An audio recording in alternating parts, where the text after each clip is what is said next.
Hello, ladies and gentlemen, and thank you for tuning in to another episode of Fear the Queer. A show that talks about everything on our queer agendas. I'm Kyle. And I'm Josh. And it looks like we are coordinating with the black and white. It's Oh, like the Michael Jackson yes. video, black or white. It don't matter if you're black or white. I was like, oh, Man in the Mirror. Yeah, Smooth I was like, Criminal. oh, yeah. Smooth Criminal. Yeah, yeah, yeah. Yeah. So on today's episode, we are finishing off our month with another Oscars episode here. But don't worry, fourth time is a charm here. Rather than doing a March Madness of, Best Actress, Best Supporting Actress, or even Best Picture, Kyle and I are now going to look to the stars because, as you all know, we're a little bit ahead of the culture here, right? We know how to manifest Always. stuff. Yeah. Always. And we are going to be predicting the winners of the 93rd Academy Awards set to be airing sometime late April. I don't know. I think it's like April 25th, isn't it? April Yeah, 25th? which seems Something so like that. strange to say for when the Oscars are going to be on. Oscars, April 25th, the 93rd Oscars. I can't believe it. I remember watching the first Oscars. All right. You were modeled after the first Oscar. I would they came to me. I was much thinner back then and golden. Yes. Weird. Golden. Weird. Yeah. Weird. But before we get to the heart of our queer agendas, Kyle, what are you drinking today? Honestly, I love double fisting. So I have iced coffee in one hand, and me, sponsor me. Oh, my soda stream. And yes. today we have black cherry. Is it black cherry? Strawberry?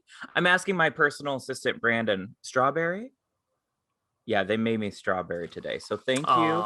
Thank you, Brandon. Ooh, bubbles in my nose. What are you drinking? I was gonna say, but really quickly, I think it'd be really funny if you open your smart water, you're just like, and today's flavor is iced coffee. And today's flavor is iced coffee. And it's clear. It's coffee, it's Crystal Coffee by Pepsi. Ooh. Remember that? Oh man, Crystal Pepsi, damn. I'm doing the throwbacks today. I'm doing the throwbacks. Well, speaking of a refreshing drink, ooh. I am also drinking sparkling water, but in a can by LaCroix. The only thing is, as the lime flavored, which I know it's the standard one. It's by far my least favorite one. It's like they put a lime through the dishwasher and then took that residue and then just put it in this drink. Oh, I hope it was clean dishes then. Right. Well, anyway, cheers. Cheers, queers. Yes. All right, so we have a brand new segment for you guys here. This segment, actually, I just realized I plugged it earlier. It's also called Written in the Stars. Ooh, Written in the Stars. And you know what? I love that kind of stuff. I love it. Oh, yeah. So in the heart of Aries season, these two fire signs are really feeling their oats this year. And we felt like today it would be great to read our daily horoscopes and see what the future has to provide to us, at least for today. So what I did is I pulled up two of our horoscopes from tarot.com. That is tarot.com. That being said, I don't know if many people know this, but I'm sure Kyle does. You know how people say when you read your horoscope, you're actually not supposed to read your sun sign anymore? Are you supposed to read your rising? Mm-hmm. You're supposed to read your rising sign. Oh, so interesting. Mm-hmm. And that is just because your day-to-day choices tend to actually reflect more of your rising sign than it does your sun sign. So I pulled up our horoscopes. Kyle, I'll go with yours first, and let me just know what you think about this one. Is this my rising horoscope? Yep, I pulled up your Pisces rising horoscope. All right, so okay, so what is it? Pisces daily horoscope, day of recording, March 31st. Your financial situation is becoming steadier and your self-esteem is improving all the time, now that you seem to have less to worry about what the future will bring. Harness the secure energy and spend time reading or meditating, in the morning if you can, preferably. Centering yourself at the beginning of the day will allow you to carry this mindset into the rest of your activities throughout the day, and you might be able to find that stability and peace is more desirable for you than excitement. Enjoy the calm and see how long you can keep this going. That is weird. Mm-hmm. That is weird. Can I tell you something? Sure. I uh I had an experience recently. So yesterday, I was lying in bed as one does at noon, and I found like this tiny little green feather. And I mean, I do drag, but like I'm not like a feather queen. I and I was like, why the fuck do I have a green feather in my bed? And I kind of like flicked it off my bed. And Mm-hmm. then I remembered reading this thing like a couple months ago about okay, disclaimer, I am not crazy in that way. I am crazy, but not that kind of crazy. Just not this way. I'm very much a hippy dippy little spiritual freak. Um, but okay, so the thing that I read was that angels or like spirits are trying to send you messages if they leave different colored feathers and you find them. Um, Oh, so I was like, because like a green feather's like really random to find. Like right. I don't know. I genuinely am like, that is so weird. Why would it be in my bed? Of all places.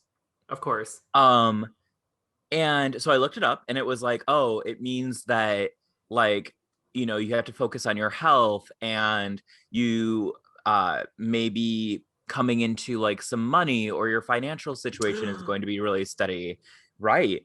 And or it said that I have healing properties possibly.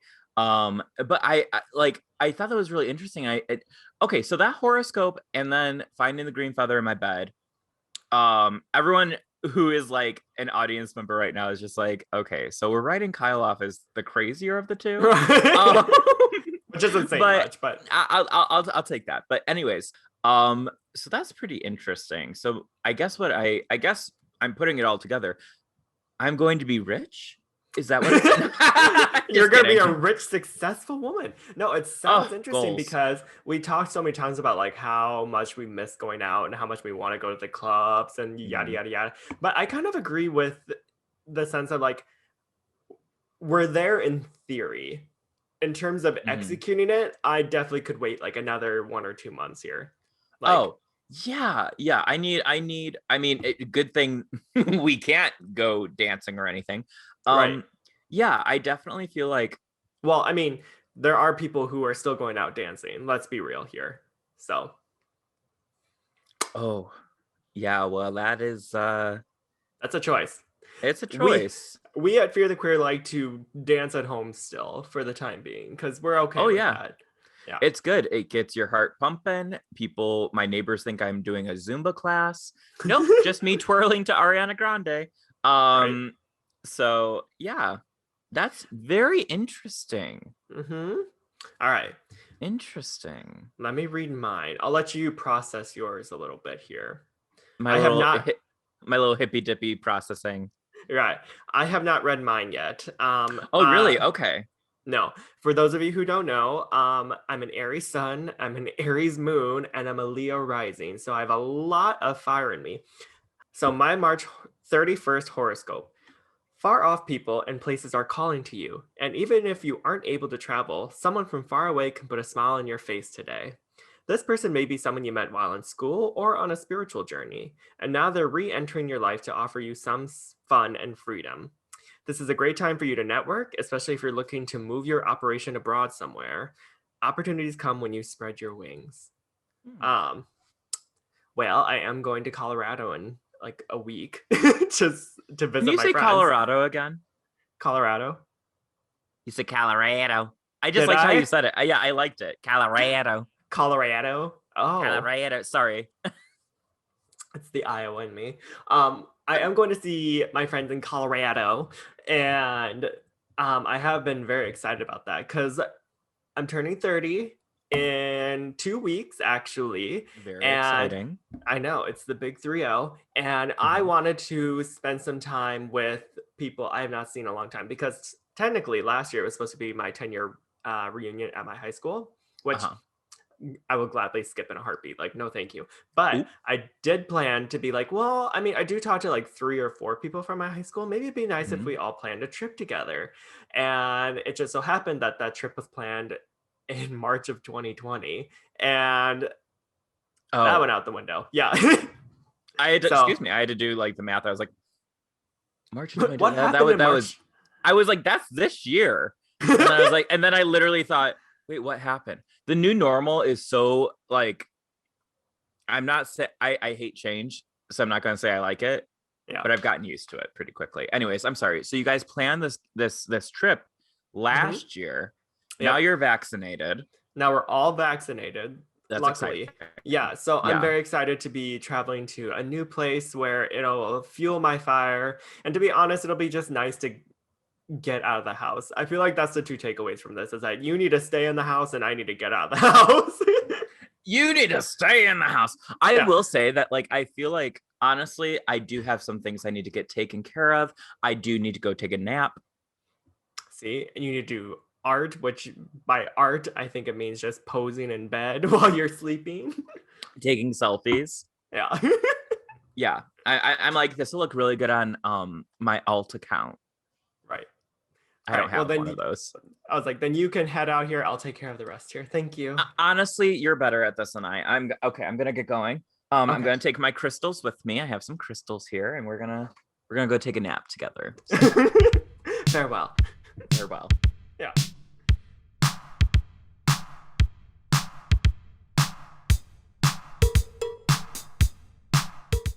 And now to get to the heart of our queer agenda today.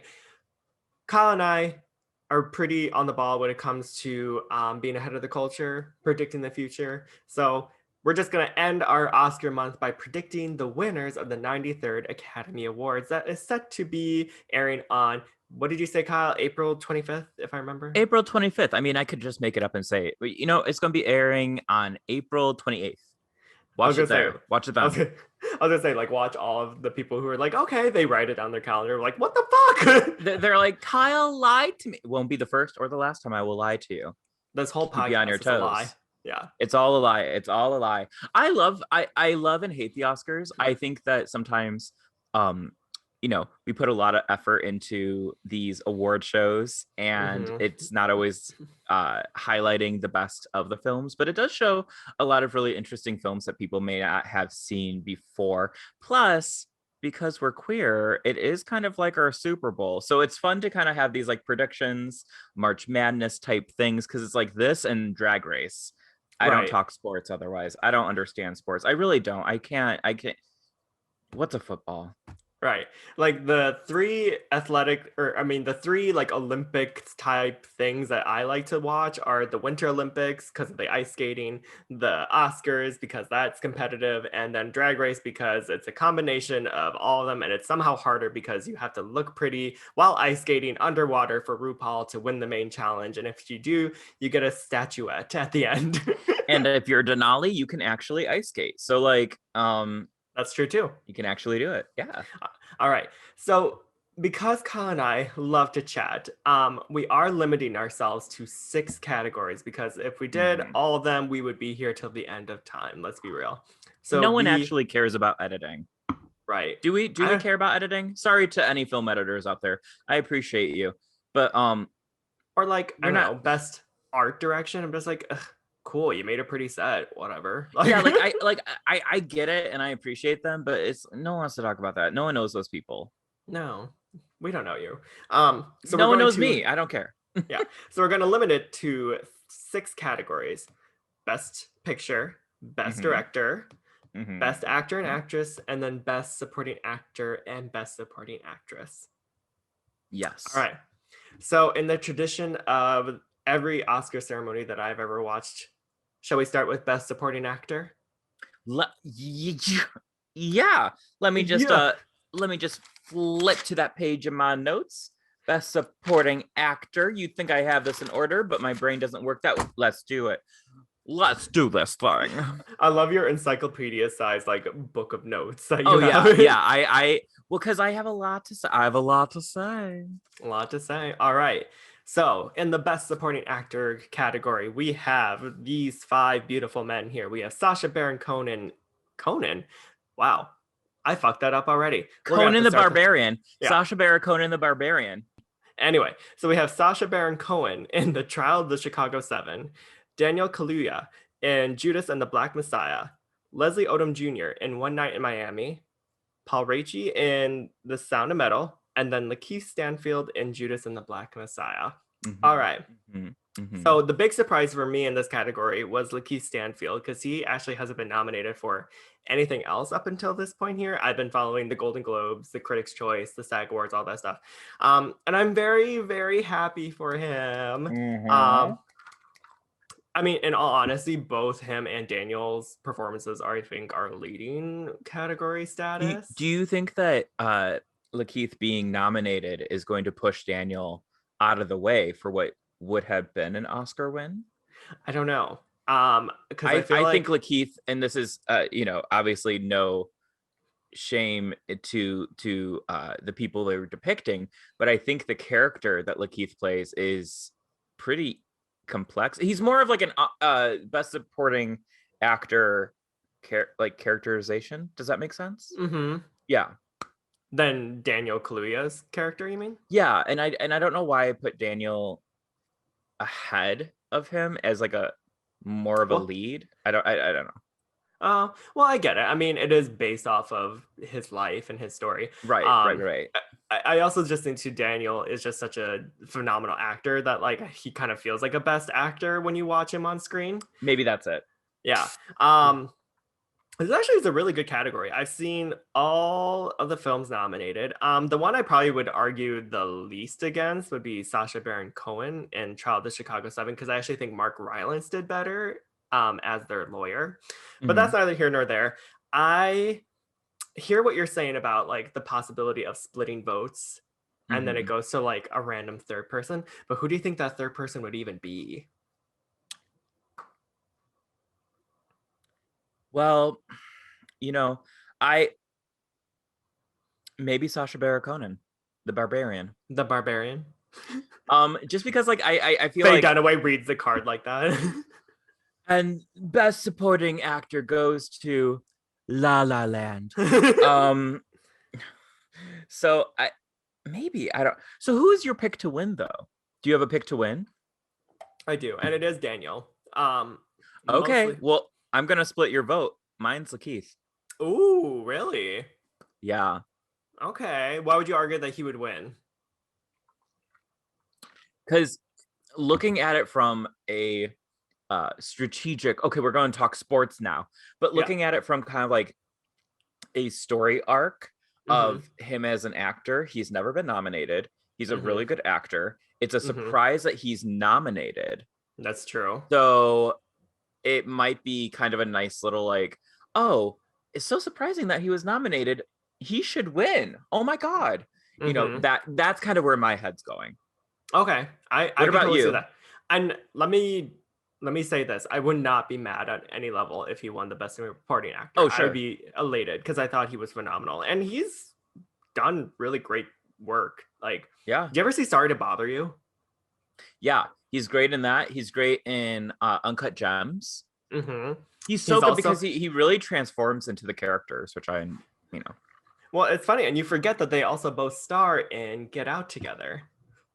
I was thinking that. I was like, oh my God, 2 stars of Get Out, now both nominated for Best Supporting Actor. That's kind of great. I kind of like that. I don't know.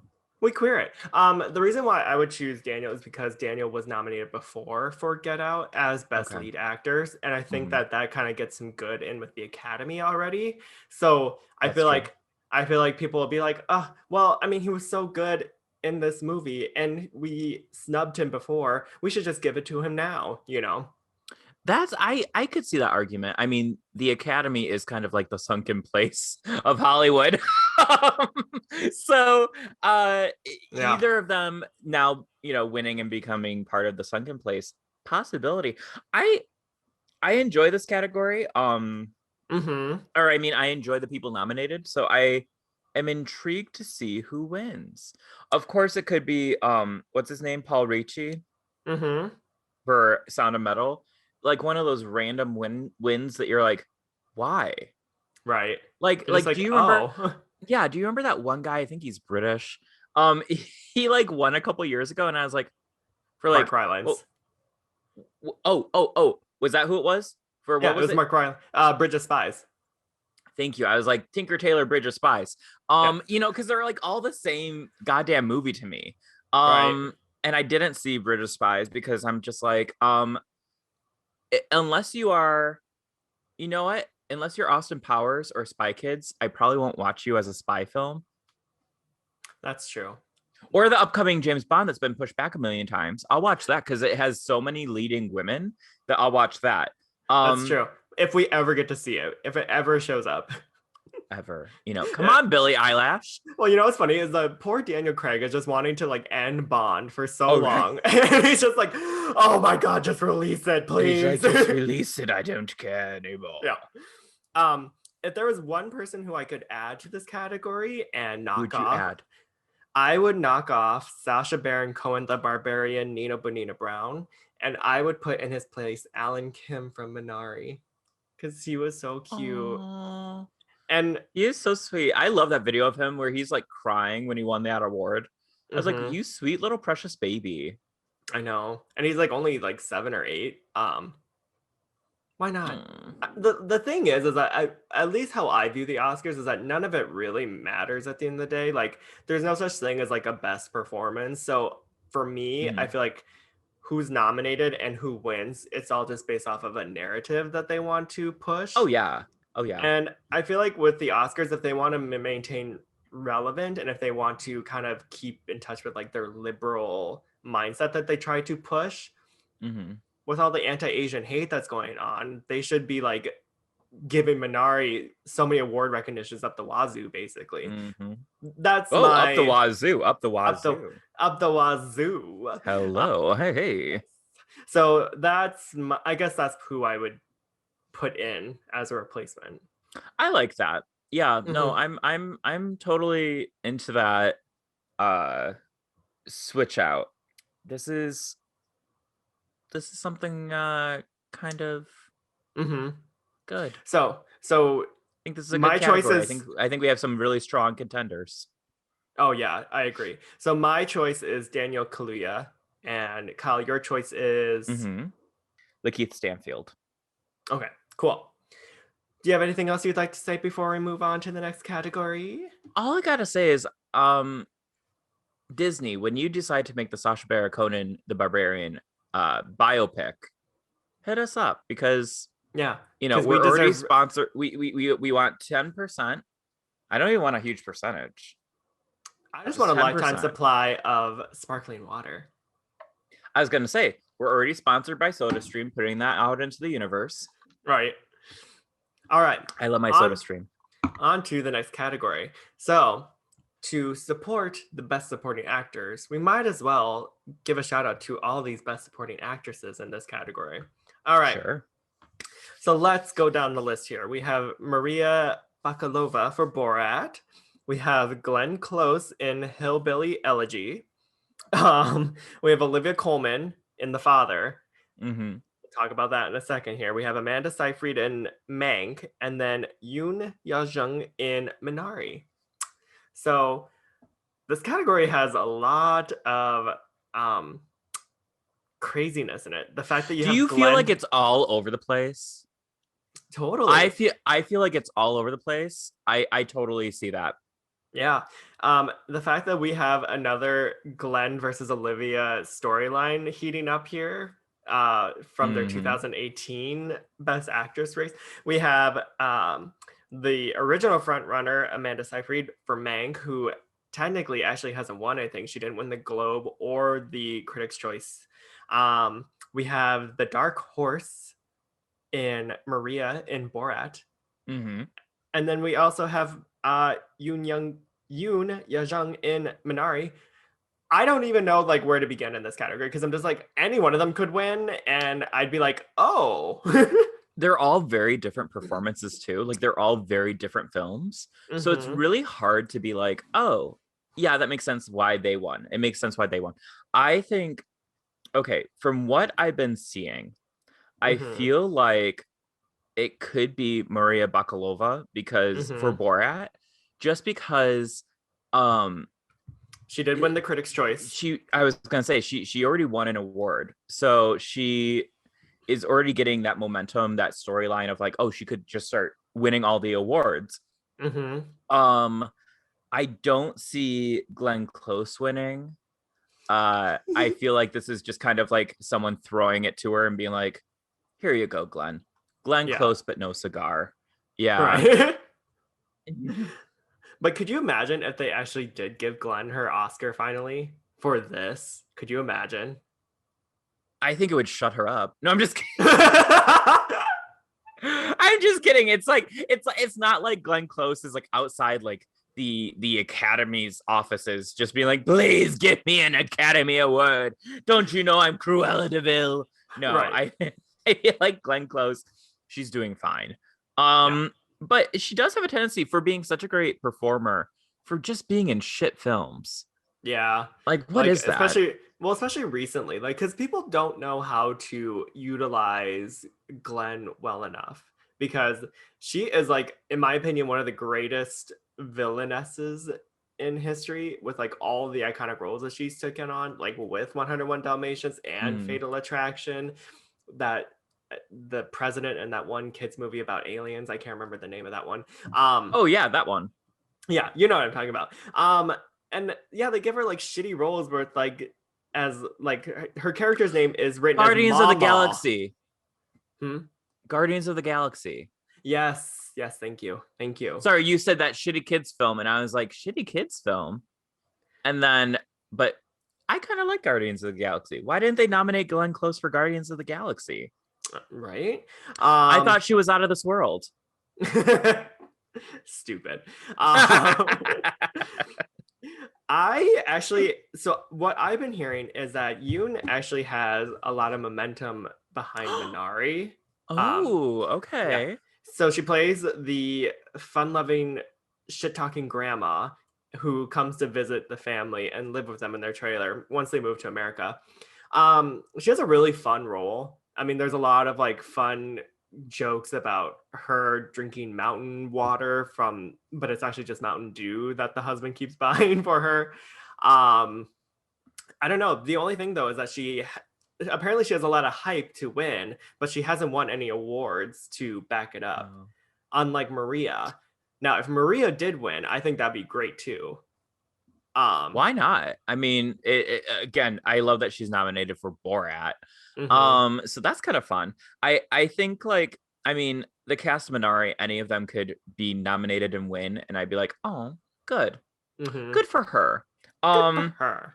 yeah, I don't see Amanda Seyfried winning for Mank. I think No. I don't know, Christmas with the Manx. I'm not into it. Like canceled, over, done.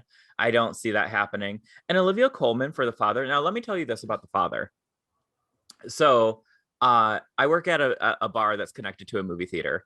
Mhm. It's all one thing for those who don't know. And Josh and I, that's how we met. I was escorting Josh out of the theater, saying like, "You can't come back, sir." No, we worked together once upon a time. But anyways, this woman came in last week, and she walked up and she was asking like, "What movies are playing?" Which happens a lot, especially when you're older and you don't know how to check the internet.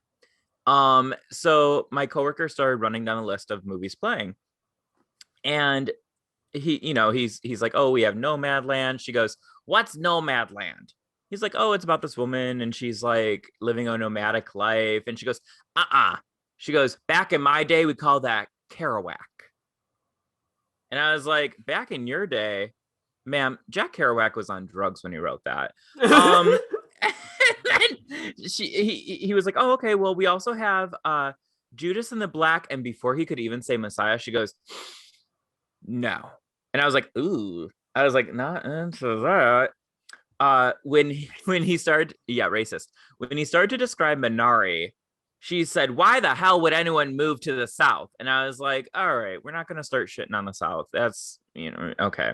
Right. Um, but when he said, "We also have this movie called The Father," she goes, I don't like daddy issues." She once she walked away, I was like, wait, what is the father about? Is it about like daddy issues? Could you imagine? And my coworker was like, no, it's about like like an old man who's like kind of like has dementia or Alzheimer's or something, and like his relationship to his daughter who's trying to help him and how he doesn't want help. And I was like, daddy issues, daddy issues. I was like, is Anthony Hopkins playing like this old like daddy character, and Olivia Right. Colman is like attracted to him sexually? Which I mean, hey, do what you want, but like also, what? That would be a So great once I film. heard that, I was like, well, I think we just wrote it. There's the father, and then there's the daddy. The daddy issues. Yeah, the daddy issues. Also, I like how he just says the father, and she immediately was like, I don't like father issues. I'm just like, you Yeah, said that really quickly, ma'am. ma'am. I'm Ma'am. like, you're racist. You have bad taste in Kerouac, and you got daddy issues. You got daddy issues. Wow. Well, I'm glad that she probably didn't see the father, because I'm sure she'd be confused the entire time. Because when I watched it, I was a little confused. I'm not gonna lie. That's fair. Yeah. I can't see Olivia winning it either, because have No. you saw the father, right? Yeah. I like half watched it. I was like not very into it. Okay. I was like, Really? I loved it. The fact that a Olivia lot of people Colman are and a lot of people are coming in to see it, and I'm just like, maybe that's why I'm kind of like, because they like are coming in by the hordes. And usually when people come in to see movies and it's really busy, I tend to put preconceived like frustration towards that film. So okay. I'm like, I don't care. It's one of I those t- things. I'm like, I just don't care. I totally agree. And I will say that 100% I was against the father until I actually watched it. But I'll say that when we are a little bit further down the line here. In terms of our best supporting actresses, I'm also going to put money on Maria Bakalova. Mostly because I actually think it's a good opportunity for the Oscars to award a comedy film. Because you remember Mm-hmm. when Melissa McCarthy got like so much hype For for being Bridesmaids. nominated for Bridesmaids, and I was just like, Yeah. oh my god! Like, I think we've gotten past that time frame where we can recognize women in comedy as like a Mm-hmm. serious award contender. You know what I mean? Yeah. And it's just like it's time to just like give someone the award. You know? Well, and also just to recognize films that are comedic in general. Like I Hmm. feel like there's the Oscars have they have such a tendency to only award films that are dramatic or historical or based on a true story. And I feel like in a way you're almost saying like, oh, well, because you're a comedic film, you're not as good or important as these other films. And I'm Hmm. like, that's really shitty because like especially with Borat, where you have a lot of social commentary about Trump's America. I feel like that, like you have comedy with like a wink and necessary dialogue behind it. So it's like, why Hmm. aren't you rewarding those films? Right. I mean, this woman like was willingly getting into a room with Rudy Giuliani and like helping him unbuckle his pants, and you're saying that that doesn't deserve the Academy Award?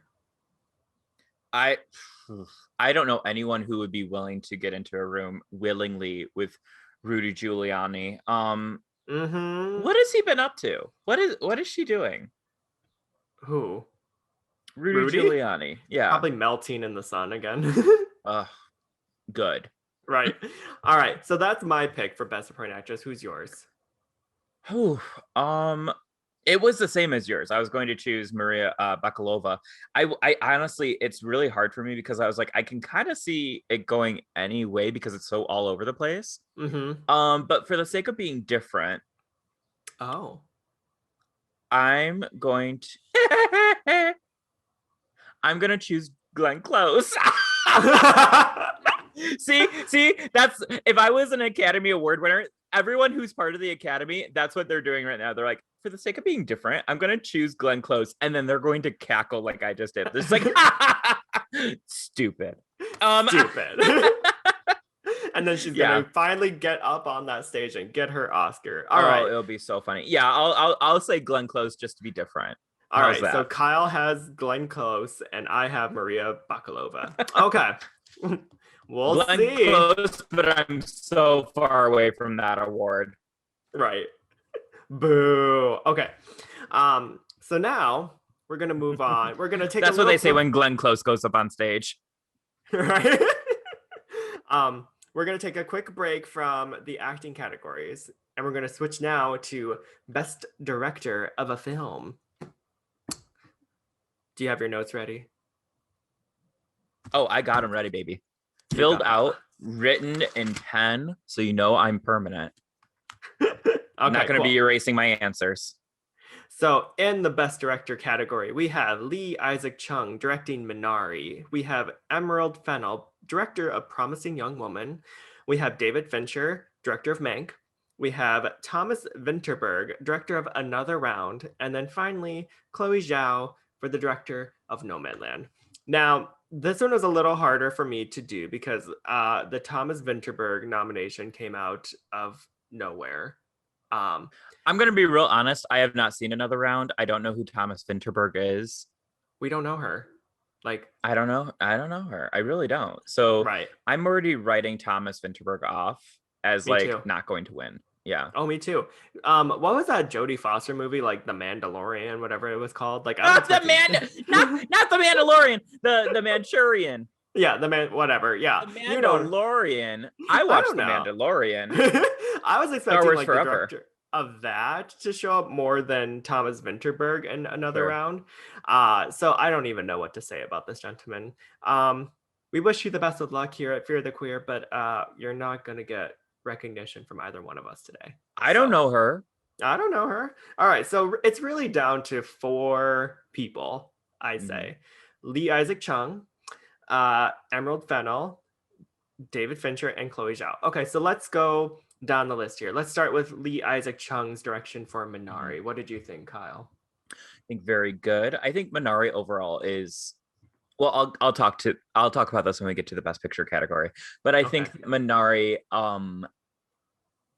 it does it for me in a lot of ways. I think if you're able to kind of combine I don't want to call it like a family film. It's about a family. You know what I Mm-hmm. mean? But I don't want to call it something that like, oh, suitable for the whole family to be watching. Because Right. I don't think like little kids would want to see the struggles of a marriage. Like, you know, I don't. But Or someone suffering a stroke. Yeah. right. Yeah. So I think Minari is very good, but I'm leaning more towards a best picture category win for that. But that's again, we'll talk about that later. David Fincher, or oh wait, you're still talking about Minari. What do you think about Minari and Um, Lee Isaac Chung? Well, the fact that it's semi-autobiographical, I feel like that in a way it's more of like a portrait piece than anything. So I feel like directing it probably was not the biggest challenge, if that makes sense. Now, granted, like I don't know Mhm. how to even like decipher what's a good director and stuff like that, but I do feel like it Right, was a right. nice like little portrait of something that obviously meant a lot to him. So I Mhm. think because there's a lot of care into that, I think that's why Minari really does well. I agree. I think best director, I don't see this one. I'm not feeling it. And it's not because he didn't direct it well, but I think that there is another storyline that could happen with Minari in terms of winning Yes, awards. Yes. yes, I agree. Okay. Okay. So now we have Emerald Fennell directing Mhm. Promising Young Woman. By the way, this is the first time that two women have been nominated for Best Director before. So Two women crazy at the same time. at Yeah. the same time, right? For the Oscars, yeah. That I did not realize that, and that's really crazy. But I would love to see that continue. Um, It's because 2021. What the it's fuck? 2021. Like you have major films that are Oscar worthy, that are like Oscar Beatty worthy, that are directed by women. So why are you not nominating them? So it was, but this is a nice surprise. Oh, totally. Um, Promising Young Woman, I definitely said I was just like I could totally tell that this was directed by a millennial because Mhm. of all the stylistic choices. You have Oh, like it's all the styled so well. yeah, you have all the Tumblr boyfriends who are cast in the movie. You have um Britney Spears' toxic playing over by like crazy violin. You have Paris Hilton. I was gonna say Paris is Burning. Paris Hilton stars as blind, playing in a gas station. Yeah. It's a very fun film. I'm really happy she got recognized for her direction because I think it was pretty phenomenal. Yeah. I also just think it's a nice addition to what is considered successful by Oscar standards. You know what I mean? Hmm. Like, you know how we were talking about like how comedy films needed to get a push in order to be seen as Yeah. successful. I don't even know what you would categorize Promising Young Woman as. Like, it's not necessarily a comedy. I think it's like a dark dramedy Yeah, or like a dark comedy. right. Definitely not something that Oscars usually go for. So the fact that it's getting a Right. lot of recognition across the board, I'm really happy for too. So I would put Yeah. her as a maybe. She's a maybe for me too. I would be okay if she won because I liked Promising Young Woman for the most part. I also feel like it's one of those things that as a film, it took me a while to process whether I liked it or not. Hmm. But I think it would be cool if she won. I was reading how that like there's this momentum of like, oh, it's the year of the woman. Which is With two directors. Woo! I think it's also kind of like a weird that's such a weird sentiment to me because I'm like, can't why isn't like every day just like the year of the woman? Or like Right. why are we gendering a year? I don't it's just weird to me. Um yeah, Agree. I would be okay. I don't think she's going to win just Mm-mm. with the buzz that someone else is getting. But I would be okay if she won. Me too. Oh, totally. It'd be one of those things where I'm just like, oh. Yeah. Um, and now we have David Fincher, director of Mank. This one's difficult because I normally really like Yeah, it David is. Fincher. Yeah, it is. Um, you had Gone Girl, you had The Social Network, you had, even back in the 90s, like Seven, Fight Club, all that stuff. Like he's had a really good long career. He's made really classic films, but Mank is not it, sis. I'm just gonna say it right there and there. He needs to take his own bias and get Gone Girl. I do not want to see it. Like it was just like, you know what it was? Okay, so I appreciate stylistic choices. Hmm. I like the it being in black and white is great. Hmm. It is it is still difficult to see though. Like I had trouble watching it because a lot of the characters are backlit and which again I think is a stylistic choice. I don't think that it was like oh Like poor lighting you know design, it yeah. poor lighting. Yeah, a lot of the film is very dark, not necessarily in content super much, Super not in much. content super much. Put that on t-shirt super much. But just like it's I'm also going blind. It was hard for me to see and watch. Hmm. And for that reason alone, I would not put him in a best director category or best director win. Uh, it does feel a little bit like David Fincher. I don't want to say took a break from filmmaking or creating content. That sounds so gross, but like creating films. Yeah. But it does feel like he hasn't been a consistent. So in a way, I feel like them nominating him for best director and nominating Mink for all these Oscars is a way to kind of be like, we see that you're back. Right. That's kind of what I'm seeing for at least the storyline and for what the Academy is trying to do. I could be completely off base and wrong. What do you think, Josh? Are you a David Fincher fan? I mean, I normally am, and I do agree with what you're saying. Is that I think they're trying to push like the fact that they screwed him over for The Social Network. Yes. They're bringing him back as a sort of like this like comeback vehicle, but it's definitely a forced narrative that like no one is really buying. You know what I mean? Yeah. Like Yeah. it's not like one of those things where it's like they're creating a narrative where it's just like, oh, look at this new up and coming director who's coming out of nowhere, and this is the hottest film of the year. It's like, Mhm. no, David Fincher's been around. This is not his best work. Like, That's I think why I'm frustrated is it's not his best work. And to right. try to push that Mank is this I mean, and again, this is all just our opinions. If you watched Mank and you're like, wow, I really loved Mank. What the fuck are they talking about? That's Right. totally fine. I don't That's on know you. anything. I was a film student who had only seen 3 films. So like I don't there's no reason for you to take me by anything except for face value. But I'm just saying that like I think what's frustrating is they're pushing the Mank or they're pushing the Mank. They're pushing Mank to be this thing that it's not. It's like stop trying to make Mank happen. It's not going to happen. Stop trying to make David Fincher happen. Stop trying to make Finch happen. Oh, there you go. That's how I feel about it. I I like like that. him. I like him. I Yeah, just he's a I think it's a disservice to the other stuff that he's made to be like, mm-hmm. oh yeah, no, yeah, give it to him. Give it to him. No, don't give it to him. Don't do it. But I don't know. We'll see. I don't think he has a big shot because Much of a this next chance, yeah. person on our list here, I think, is like the one to lose at this point. It's Yeah. Chloe Zhao directing Nomadland. Yeah. So I've never seen The Rider, which is her I work haven't before either. this. But apparently she does this a lot where she has a lot of people who are unknowns Mhm. star in the film and then they just kind of like improvise. With Nomadland, there's only 2 stars in the film, Francis McDormand and that other guy. I can't remember his name right now. Um, I but did you find okay, so when I first saw the trailer for Nomadland, I ask you, I was like, is that a documentary? yeah, Because also like I could see Francis McDormand being like, I'm gonna get in a bus and just go travel around and be a nomad. I could see her doing that. Like right. I could. So when I After found winning out her that second Oscar, she's like, bye. yeah, like I mean I would watch that movie, like Frances McDermott traveling around with like 2 Oscars in her van, trying to connect to like normal everyday people in America. I Right. could see that as a movie, which is kind of what Nomadland is in a weird Kinda. way. Yeah. Um, I mean, you have like, the recession and her losing everything, spoiler alert.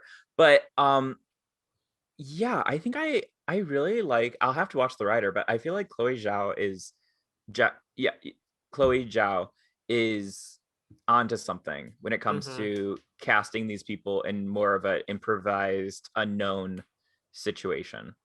Right. It's like this like quasi semi-reality based film that Mhm. still kind of comes across as like a complete fictional narrative, but then at the same time it also seems like you're watching a documentary. Like it's this nice blend of all these like different It's elements. you know what it is? It's the second coming of those Italian films that were made post World War II, Mm-hmm. where it was like they were all about realism, and isn't The Bicycle Thief like the best example for I that? literally was just gonna say that, damn it. Yeah, yeah. It's like the second coming of those type of films where it's like we want this realism, but she's doing it in just it's the second coming of that. But I like that. I appreciate that, and I think she's doing a really great job with it.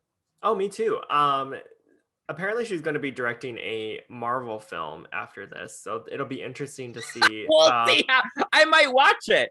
Right. Um, Isn't it funny how like you've made it in America if you oh yeah. cast or directed a Marvel film? Well, and I it's almost smart on Marvel's end to be Wes getting Anderson the is also going to make a comeback by directing. if I saw a stop motion animation of like the Avengers or Right. something, I'd probably love it. Yeah. No, I'm very hyped around Chloe Zhao. I'm very happy that she's getting a lot of recognition for her work. If she does win, Yes. she becomes only the second woman in Oscar history to win Best Director after Catherine Bigelow won Hmm. for The Hurt Locker. And I'm pretty sure she's going to be the first East Asian, if I'm not mistaken. So a lot of barriers broken with that one. I not I want to look up to make sure that you're right. I think you are right. Yeah. But what I do appreciate about this is it's barriers broken, but not in the sense. Well, what about the director of Parasite? Oh, that's right. Yeah, See, I'm living in like such a like COVID world where I'm just like, oh but yeah, I but forgot that but even but happened. I believe she would be the first like a like woman, but a woman of color. Well, yeah, I she'll think definitely be the would be first woman of color to win. Yeah. yeah. Um, So that would be really cool. But I appreciate that she's getting recognition for something like worthwhile. You mhm. know, she's not having a David Fincher situation with Mank. She's like, oh yeah, you should be getting recognition. She's not getting a participation trophy for her identity, if that makes Right. sense. Like, it Oh, doesn't right. feel too much of an identity politics. It just is a nice thing that she just so happens to be an Asian woman being recognized for her talents. Oh, totally. I think it would be one of the first times where it didn't feel like the Academy is like rectifying its wrongs because I Yeah. do feel like Parasite did win because there was a lot of backlash against the nominations themselves. Because do you remember like when the nominations came out, like I was just like, oh look, Oscar's so white again, great job. It was like, yeah, it was like Oscar so white, but also like with the acting categories, we all know who was going to win all of those. Right. So, which wasn't very exciting. And then we were all assuming, well, at least I was 1970. assuming that 1917 was going to win. But we talk more about that in our past episode. Yeah. Look at So me yeah, transitioning there. So yes, I do agree that I do think that this would be a very nice example of someone just winning just based off of their merit and not just Yeah. because of their identity. So Yep. yeah, my choice for best director after that long discussion is Chloe Zhao. Oh, wow. Okay. Well, that's my choice too. Should I be Okay. different again? I mean, if you want to choose Glenn Close as best director, you're more than welcome to. Wait, she didn't direct? Then what the hell was Hillbilly Elegy? Elegy. I'll say, just so that we have some. Should I be different? It's up to you, whatever you want to decide. Just remember that the winner does get a gift certificate. To where? Red Lobster? Sure. Well, then you don't want to win because you're allergic. So I Right. want those shrimp. I want all you can eat shrimp. I'll have a giant basket of biscuits. I'll totally chow down on those. Oh my God. They're cheddar biscuits? Why has a cheddar biscuit never been nominated for an Oscar? Yeah, what is with this Oscar cheddar so white. biscuit erasure? Oscar so white. Oscar so white. Oscar so Oscar white. so white. Um I'll say Lee Isaac Chung for Minari Okay. as a possible best director. He's 'Cause I definitely like also the dark horse. Yeah, I also have a theory about, well, when it comes to like director and best picture, I think that sometimes either you win both, or if there's two kind of director best picture uh going head to head, sometimes they'll award, best director and then best picture for something else. Like they did Mhm. for La La Land won for best director, but then Moonlight won for best picture, which For I think sure. was the correct. I think that was correct. Oh yeah. Although I would have given it to Barry Jenkins for Moonlight also, but I get why they did that. Um, but yeah, we'll see. Okay, I've said what I've said. You said what you said. We'll add it to the tally here. All right. Okay. So now we're getting back to the actors category here. We are Ooh. moving on to best lead actress in an Academy Award winning role. Let me get my notes. Let me get my notes. All right. On page Sound effect. 397. Yes. Right after all my notes 396. for Oh. 396. I can't count. All right, best All right. actress. Yes, so we have Viola Davis, star of Ma Rainey's Black Bottom. We have Andra Day, star of The United States versus Billie Holiday. We have Vanessa Kirby, star of Pieces of a Woman. Frances McDormand in Nomadland. And then finally, Carey Mulligan in Promising Young Woman. Word. So this one is a very stacked category. There's only one that I have not seen, and that is Vanessa Kirby. Mm-hmm. Same. Yeah, so should we just discount her? Yeah, I was gonna say we'll give you our praises now, Vanessa Kirby. Thank you for participating. I love your video games. Vanessa Kirby's Dreamland 3 was my favorite. Oh my God, Vanessa Kirby Dreamland, yes. Yeah. Vanessa Kirby's All Stars. I always play Vanessa Kirby in Super Smash Brawl.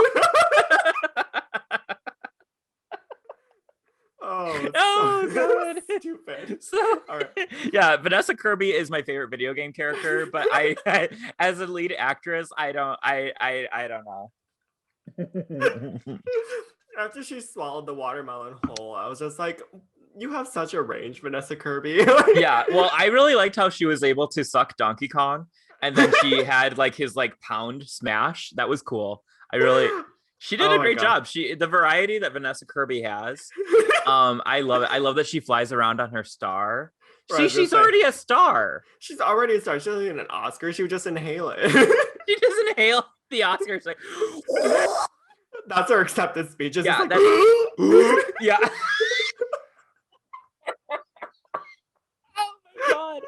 God. So I think what we have to say here is Vanessa Kirby is going to win lead actress. lead actress, clearly.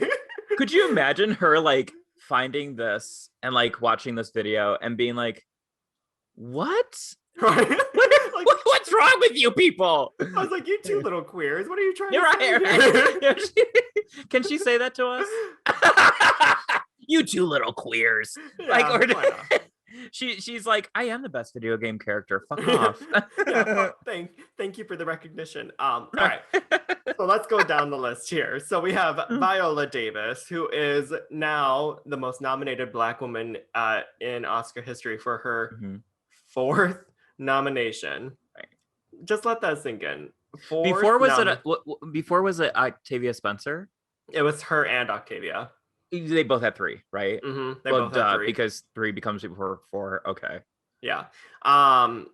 So let's start with Viola. Okay.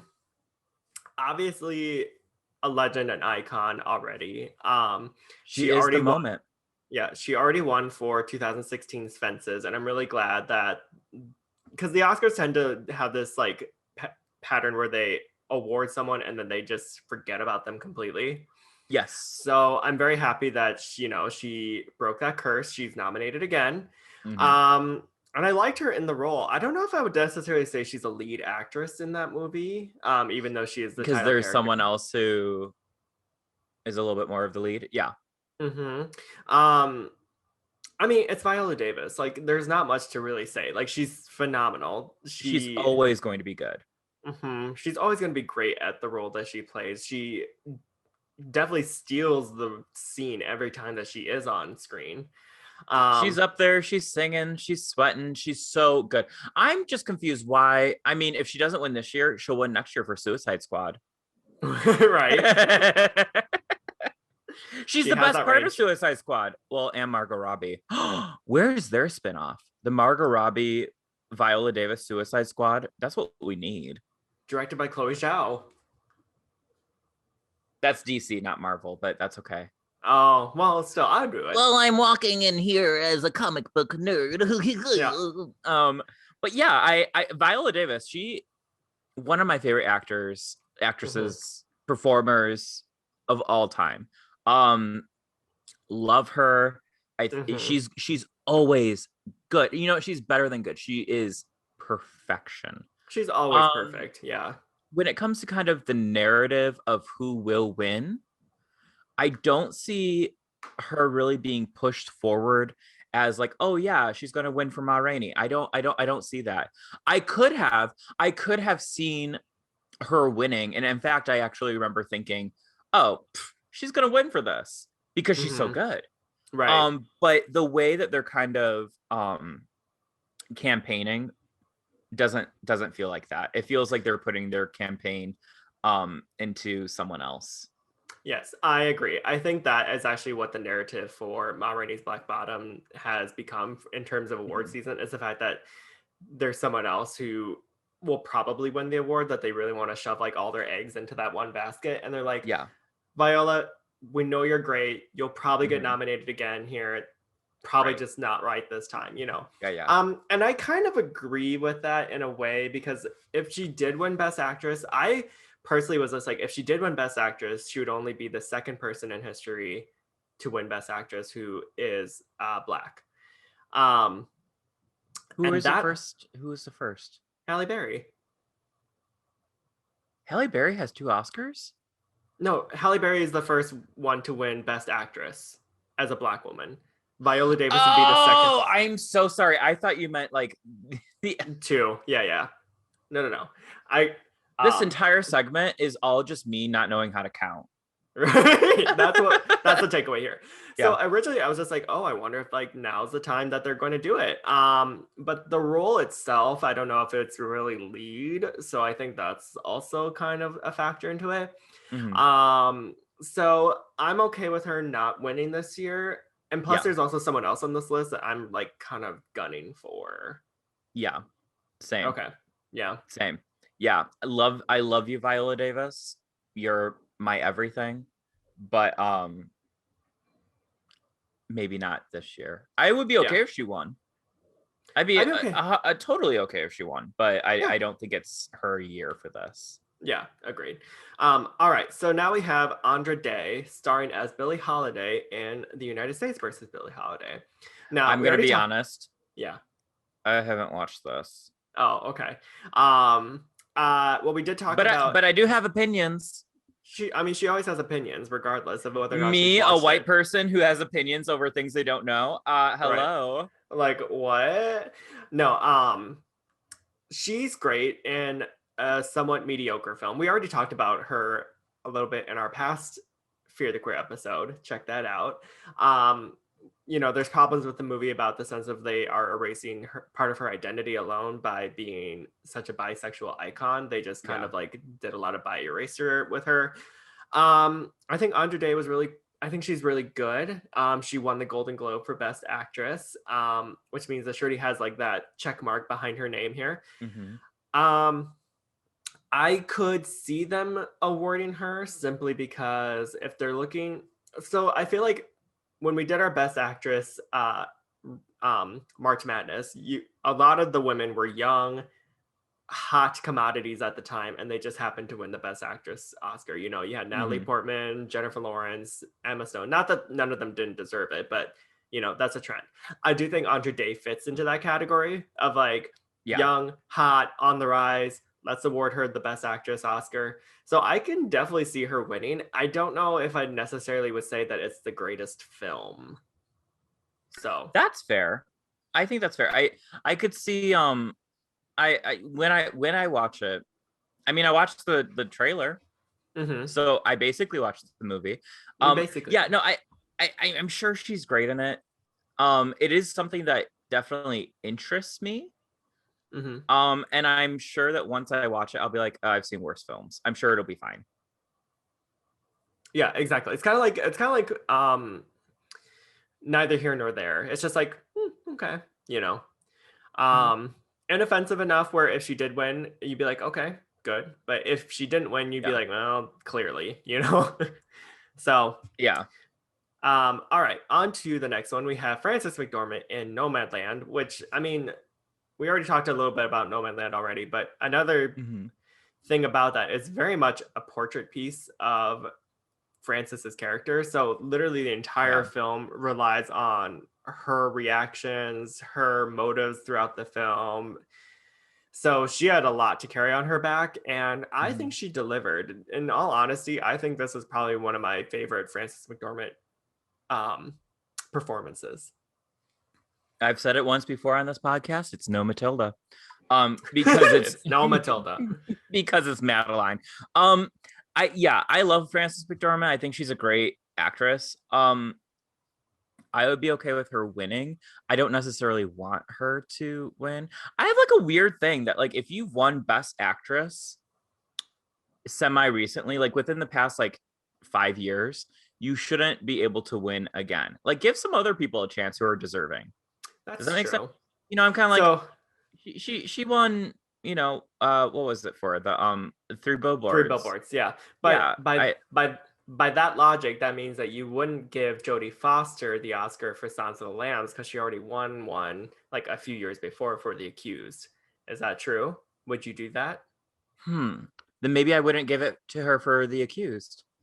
Well, it That's true. depends. Who else was nominated? I don't know who else was nominated. Well, that's when I would have given it to fucking Glenn Close and just be like, here, take your fucking Oscar. Yeah. Oh my Yeah. God. Yeah. See, why are we not in charge of the Academy Awards? With your knowledge and my lackadaisical nonsense, I think that we could really, show Hollywood up. Totally. Isn't that what With they need? my with my knowledge and Kyle being there, We could Hi, I'm really kick here. yeah. Isn't that what this podcast is too? With your knowledge Basically. and me just showing up. Right. Um You already got half the star power right there, baby. Um no, Kirby I agree. star. I agree. I don't know if Frances really like I don't think she belongs in the 3 Oscar club just yet, in my opinion. Not yet. Not Not yet. yet. Maybe someday. Maybe. Yeah, I agree. I don't think that I would really want her to win. I'd pay it, I mean it'd be the same thing of her winning 3 billboards. I'd be like, okay. Yeah. I 100% agree with that. Even though I like this film way more than 3 billboards. Oh, I agree with that too. I was not a fan of 3 billboards. I just couldn't get I as when it comes to acting, Mm-hmm. the acting in that is phenomenal. The Mm-hmm. film, I don't know. Yeah, I don't know. it's just not for us. All right. On to our last nominee. We have Carey Mulligan in Promising Young Woman. Kyle, what do you think? I think she's gonna win. Mm-hmm. I think she's gonna win. I think the more I think about Promising Young Woman, because at first I was like, I like this. And then I thought about it. And then I realized I did like it. And then I'm still thinking about it. Um, I think that her performance is so nuanced. I think that she has such a control in this Mm-hmm. that it feels like the film was a vehicle, not necessarily for her to get an Oscar or nomination. Like it didn't feel like it was it they did it on purpose just for that reason. It Mm-hmm. felt like it's bigger than that. And the film, as we know, deals with rape culture and things that women go through. Um, I wish I could say not on a daily basis, but obviously we live in a terrible society and culture that does happen. Mm-hmm. So I feel like this film was created for a much bigger reason than to Mm-hmm. just win awards. That being said, I do think that Carey Mulligan uh, gave a fantastic performance. I love Carey Mulligan ever since I saw an Education. I was like, oh, she's perfect. And like Mm-hmm. literally everything I've seen her in, I just really enjoy how she acts. Mm-hmm. Like she delivers control, likability, complexity. And I also like that she's one of those performers that she can be like silent and quiet, and you're still like, wow, look at what she's giving. She's like one of those You performers can where feel her like, presence. Yeah. yeah, you can feel her presence when you watch. And I think for that alone, she should be given an award. Yeah. So I think it's hers to lose. I really do. I think it's hers to lose too. No, I definitely think that she deserves the win, but I'm gonna play devil's Yes. Yeah. advocate here. In the sense of like, so obviously Hollywood went through a huge turnabout with the Me Too movement here. Mm-hmm. Mm-hmm. Like, and the Mm-hmm. fact that one of the biggest devils about it, Harvey Weinstein, who controlled the Oscars for so long. Do you think that they would award a movie that kind of was a response to the Me Too movement in a way? Do you think that they would award that simply to show, hey, we're on board with this? You know what I mean? Yeah. I totally see what you're saying. I the Oscars has a tendency, and we literally have just talked about it on this episode, to try to cover their ass by awarding films and actors and directors the following year or the years next, to try to make it seem like, oh, the mistakes that have happened no longer are happening. I could see that being a reason that Promising Young Woman as a film has gotten so much momentum. Mm-hmm. Um, I think it's makes sense why it has. Like, I don't think it's, oh wow, why is this film being nominated? No, I think it by today's standards, it should be an Oscar film. I think we're past the point of only having historical, based on a true story Mm-hmm. dramas that should be up for Oscars. I think that you can have this quirky, satirical, dark, topical film Mm-hmm. and have it be nominated and do really well. So is it a response to the Me Too movement? Definitely. Is it worthy of being there? Also, Yes. definitely. Yeah. Yeah. Yes, I agree. I also think too that especially now that social media has kind of like dictated a lot of how the awards are going to be too. I agree Yeah. that I think that we're going to see stuff like this in the future. Yeah. All right, so who is your prediction for best actress winner, even though you've said it 3 times now? Um, yeah, Vanessa Kirby. No, Carrie Mulligan. Carey Mulligan for Promising Young Woman. Okay, to make a little different here, I'm going to go out on a limb here and say I think that the second place winner or runner up or the dark horse for best Mhm. actress winner is going to be Andra Day. Okay. Yeah. Okay, why not? Yeah, because I mean, like, if they go with the narrative of like up and coming hot uh star of the moment, she could win. It's going to It be would be a Vanessa Kirby. surprise. It's gonna be Vanessa Kirby's air ride. It's Yeah. gonna be Vanessa Kirby's dreamland. Um, I'm sorry, Vanessa Kirby. I hope I'm you're sorry doing that we just okay. suddenly are making fun of you You know, nonstop in and this. and, and honestly, the movie that she's nominated for, Pieces of a Woman, we just tore that piece of a woman apart. I just it's just truly we're terrible people. Leave her Um, alone. All I'm right. sure I've heard the chicken's lovely. What else am I supposed to say about her? I don't Right. know. All right. So now we have the best actor category, and we have Riz Ahmed in Sound of Metal. We have Chadwick Boseman in Ma Rainey's Black Bottom. Unfortunately, as we all know, Chadwick Boseman died last year. So this is What? a Sorry. this is a I just this is a possible sorry. nomination. Um, Sorry. what? We What? have we have Anthony Hopkins in The Father. We have Gary Oldman in Mank, and we have Stephen Yeun in Minari. Now um, we have a few records here. Riz Ahmed is the first Muslim actor to be nominated for Best Actor. We have Mhm. Stephen Yeun to be the first East Asian man to be nominated for Best Actor, and Chadwick Boseman is actually the first Black person to be nominated after their death.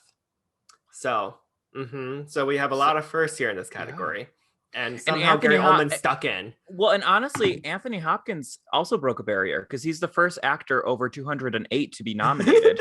Right. All 208 right. years old, yeah. 208 And years old. Gary and yeah, and Gary Oldman. And That's yeah, all. Gary is an old man. All right, on to the list here. We Three have things I don't like. Gary as an Indiana, old as in I don't want to get there, and men suck. That is Gary. just too much. Right. So we have a trend where we just have to knock someone off the list of consideration. We're just gonna knock Gary Oldman off just simply because he's Gary and he's an old man. He's an old man. I don't want to Yeah. be there. I don't want to be an old man. No, I thank want you. to live forever. All right, All so right, so let's Gary start with. Oldman, we're knocking him Oh, out for Mank. yeah, we're knocking him out. Let's start with Riz Ahmed, Okay. who we all know is in my husband top 5. Oh, can we just talk about how handsome Riz Ahmed is? Can he get an Oscar for his beauty? Just for how beautiful he is, I know. He's hot. Like He's he so is hot. so hot. It is stupid. He's stupid hot. Hmm. Um, he got a lot of recognition for becoming the first Asian man to win a Primetime Emmy Award He for Best Actor. And Mhm. I don't know, like there's just ever since then, I was so worried that like that's all they were going to give him. I was so afraid that he was just going to like fall off the radar after that. Yeah. I'm so happy that him and his hotness came back on the big screen. I think they just needed a vehicle to put him in. You know what I Hmm. mean? Like there just wasn't anything that was like, okay, this is gonna get you recognition. Right. So I'm happy that he is getting this recognition. Also, when I heard about Sound of Metal, I maybe it's because I've heard I was thinking of like what is it? Not the Hurt Locker. Not Zero Dark 30. It has metal in the name. Full Metal Jacket. When I heard the name Sound of Metal, I immediately wrote it off that it was just some war film, and I was like, oh, it's like Full Metal Jacket, Yeah. Sound of Metal, because I'm thinking like Sound of Metal shooting guns. I was like, I don't want to watch a war film, no, thank you. But then I was like, oh, it's about a drummer in a rock Hmm. band who Hmm. loses his hearing, and starring Hadi Riz Ahmed. Sign me Sign up, me up. sign me Hmm. up. Yep. No, he is great. I'm very happy that he is receiving a lot of recognition for his talent and his hotness. He's been around for a minute now. So Literally a hopefully, minute, 60 yeah, literally. seconds. Yeah. Yeah. So I hope that his star is on the rise here. I can't say that he's going to win, but that's simply because I think we all know what's going to happen with this category here. Um, but Kyle, do you have anything else to say about little Hottie Riz? Um, Slide into my DMs, Rizamed. If Yeah, you're interested in maybe, I don't know, talking to this adorable cupcake. sure. I And then taste he good. blocks you. Yeah, I taste like sugar. Oh, instant blockage. right. Because your arteries. Blockage? It's the mayonnaise. Yeah, Yeah, I don't think Rizamed is going to win, but I'm happy that he's nominated. I'm me just happy too. to be nominated. Happy to be nominated. All right, so now we have Chadwick Boseman starring in Ma Rainey's Black Bottom.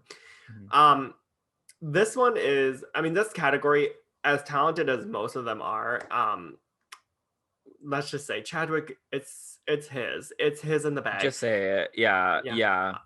And I don't think that his death would have taken away from the fact that he probably would have been the front runner anyway. But I think it added definitely to people wanting him to win and like Hmm. acknowledge him. Hmm. It's a little bit like oh god. Oh god. What's his name? The Joker. Heath Ledger when he passed Heath away. Yeah. Ledger, thank you. Yeah, it's a little bit like that where they're fantastic in the films that they're in. But their death adds that extra layer of yes, they're deserving. They should win. Hmm. Um I think he's a phenomenal actor and I'm really sad that he passed away. Hmm. Um and I think he left his mark, and it would be a nice little acknowledgement and something that I think would secure him in the legacy of being an like a phenomenal actor. That because we everyone loves Black Panther, you Right. know, but I think it would show that he was more than just Black Panther.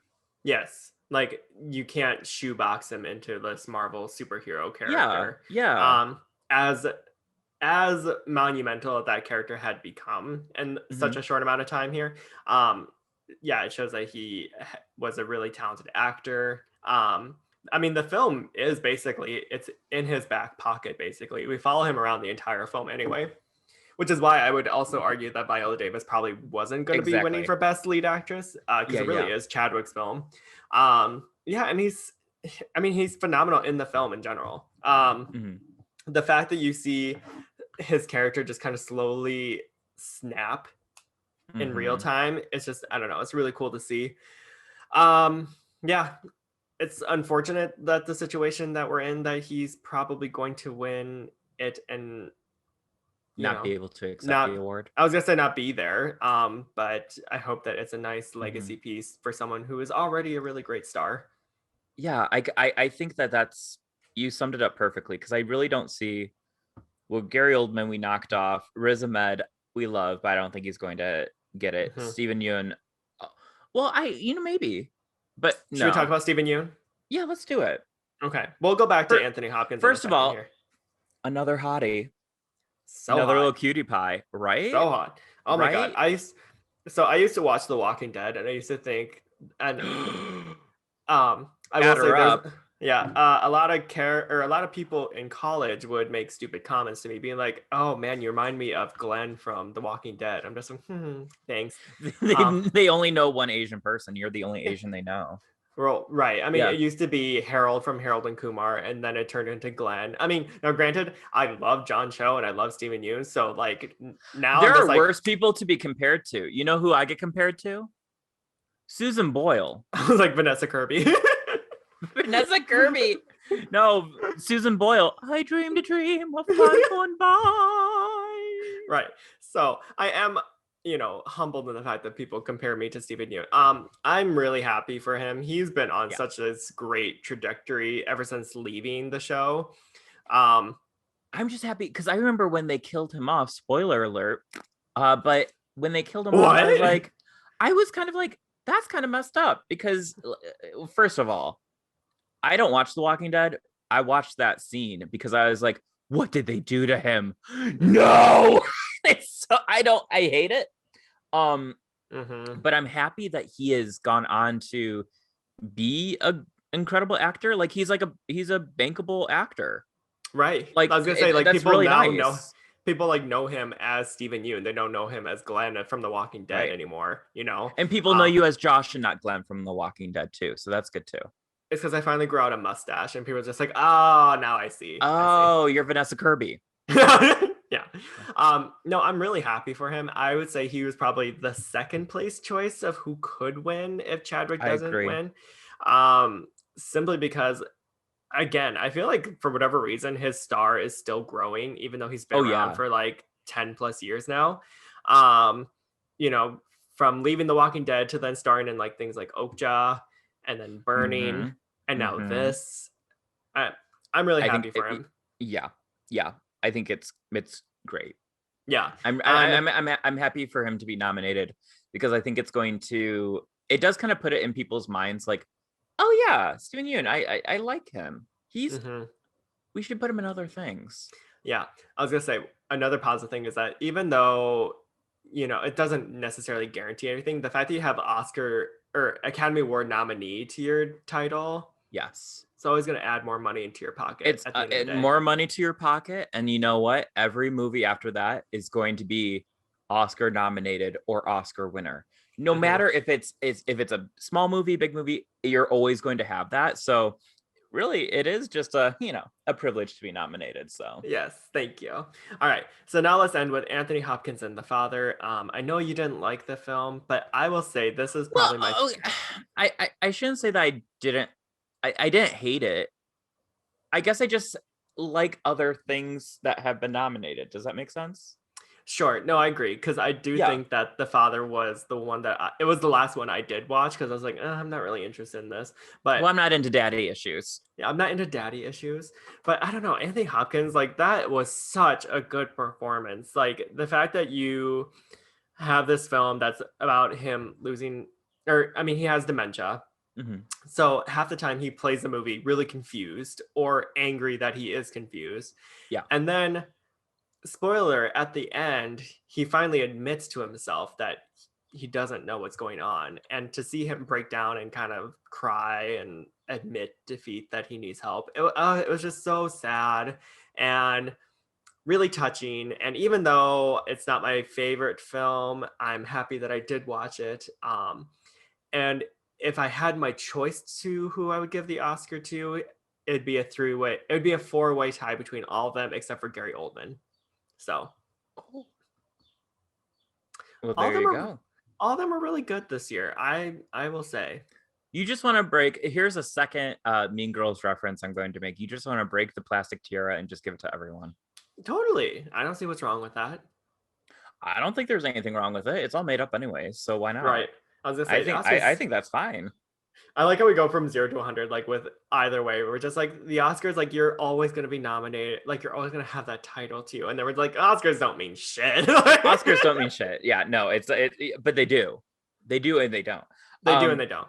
I think, did you see, so for Anthony Hopkins, when you said he really, when he breaks down at the end of the film because he really doesn't know what's going on, did you enjoy that because you felt like you saw yourself in that? I was I validated don't because know what's going on. I was validated because I didn't know what was going on in the movie either. So I was like, oh, thank you. Yeah, yeah, yeah. Yeah. All right. So to get a little soundbite of who we are going to predict, Kyle, who is your prediction for Best Actor? Gary Oldman. No, I'm just kidding. Chadwick Boseman.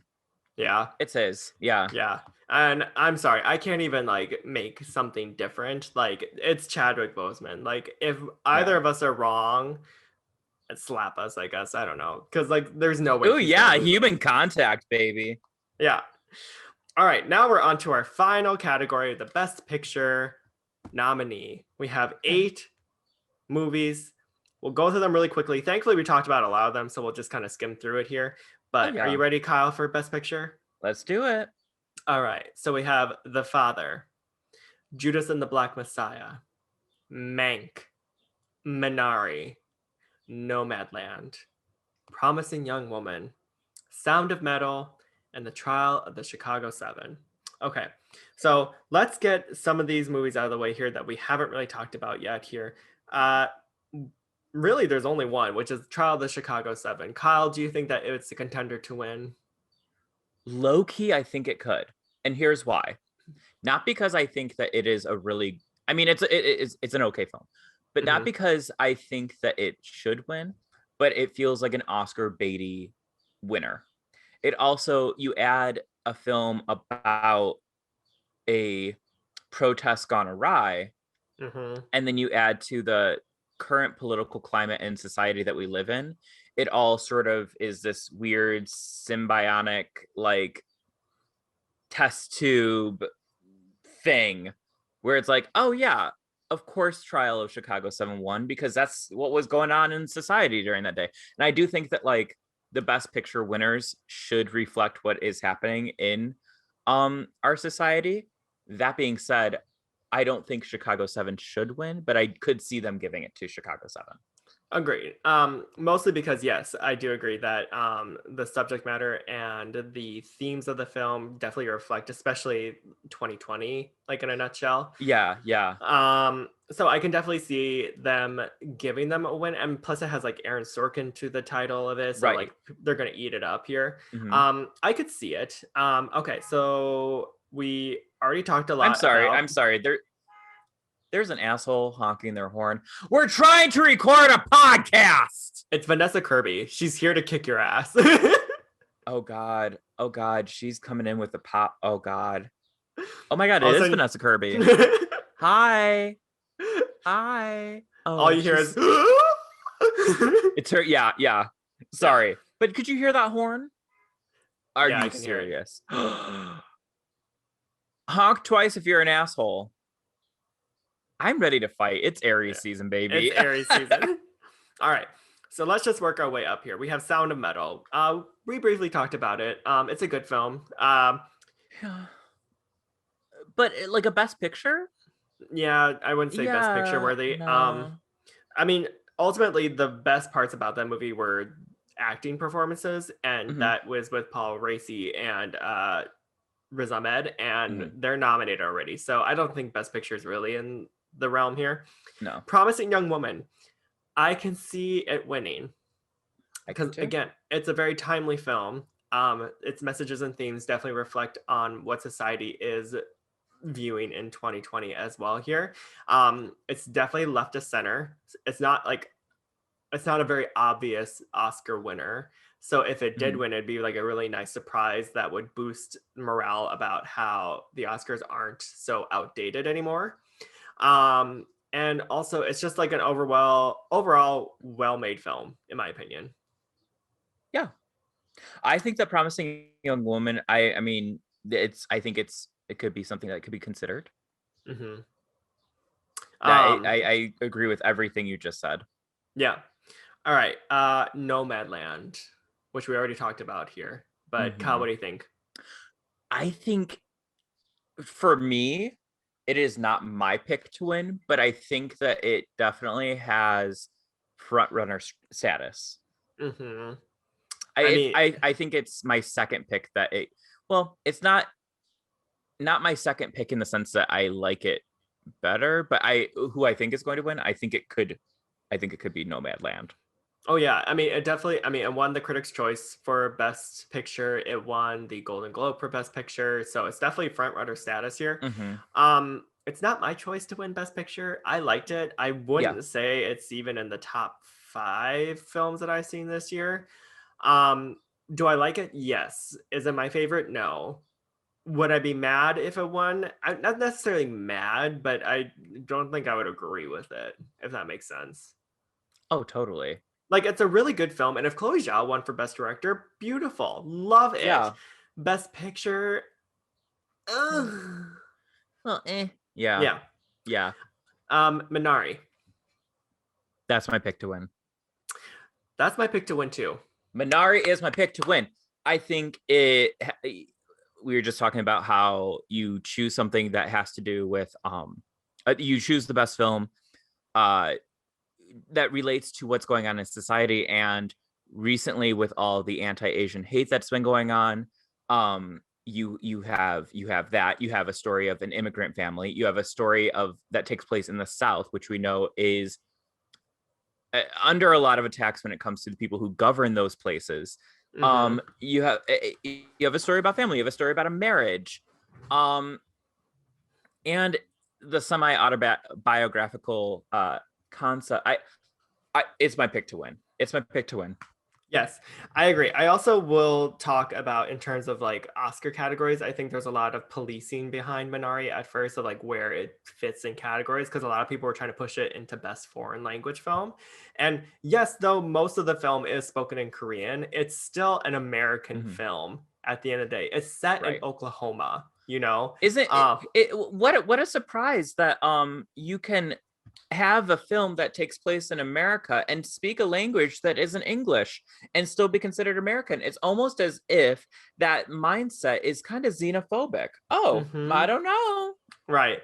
The Golden Globes got a lot of flack for pushing Minari aside to just best foreign film and nothing else here, which is funny because it's Mhm. like the Hollywood foreign press, but you know, whatever. Um, I definitely think Minari like could it ticks all the boxes of one, it's a good film, two, it has a very overt political message behind it, and three, the message itself is also very timely and there's a lot Mhm. of hype around it. So I Mhm. 100% agree with what you're saying here. Yeah.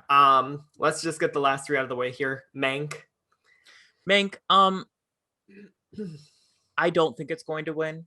If it did win, it'd be because Hollywood loves to award Hollywood. I was gonna That's say all. if it did win, I would be confused. I'd be confused. Yeah. Yeah. Um, Judas and the Black Messiah. Um, I would be okay if that won too. I don't think it's going to win, but I would be okay if it won also. Agreed. I don't think that the Academy is edgy enough to have Judas and the Black Messiah win Best Picture.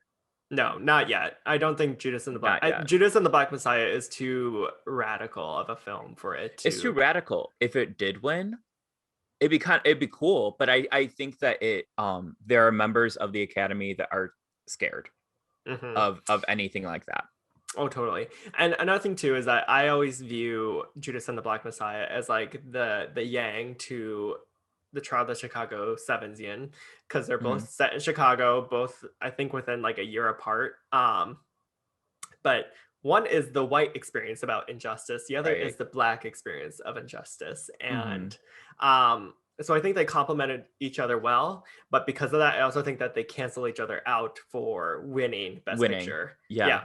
Okay. Uh, I agree with that that. yeah, that's just my take here. Um, and then finally we have the father, and I just Daddy don't. issues. I'm not into daddy issues. Not into daddy issues. The father, I'm not into daddy issues. It's funny because I feel like the father is actually the most traditional nomination out of all of them, if that makes sense. Like you know, British. Yeah. You have white people in it. It's about a man. Oh my god, I almost just peed my pants. Oh god, am I Anthony Hopkins in The Father? Or Julianne Moore and still Alice. I don't know, I forgot.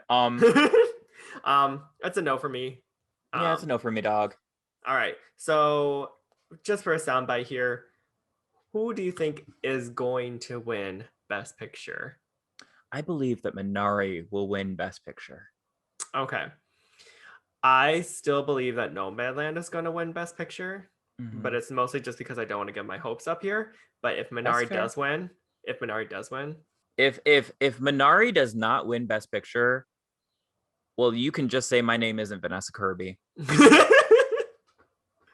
has she pounded on your door yet? Is she here for you? I'm waiting. I'm waiting for Right. the knock at the door, mostly because I miss human contact. But Vanessa Kirby, you want to hang out? We Right. should watch her movie. We should give her some support here. Yeah. All right. Well, this is fun. So we just made our 6 predictions for the 93rd Academy Awards here. I feel like we justified each of our choices pretty well here. I Yeah. think. Yeah. If your name isn't Gary, I think you have a really good shot at winning an Oscar. If it is Gary, you'll still probably win an Oscar, but maybe a couple years ago. True. That is true. All right, Kyle, where can people find us? You can find us on at Fear the Queer Podcast on Instagram and Facebook. You're probably listening to us on either Spotify or SoundCloud or Apple Podcast, or watching our cute little faces on YouTube. And if people want to contact us, Josh, what shall people do? People should slide into our DMs, especially if you wanted to slide into our DMs on Instagram, because that is where we are most active here. Though that being said, people have been leaving some YouTube comments, which have been very lovely to read. Thank you. I really appreciate that.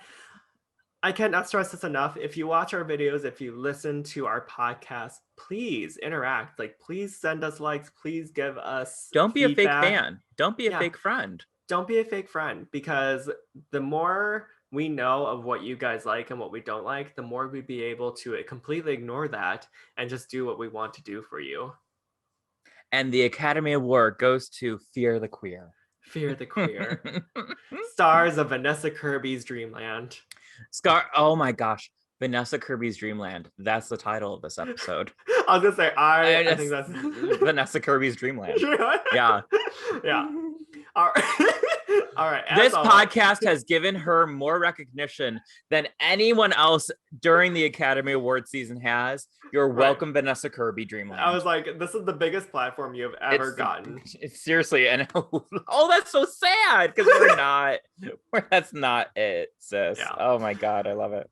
Well, as always, I'm Josh. And I'm Vanessa Kirby. And we're Fear the Queer. Bye. Bye. And then you fly off into the galaxy. Pew! Oh.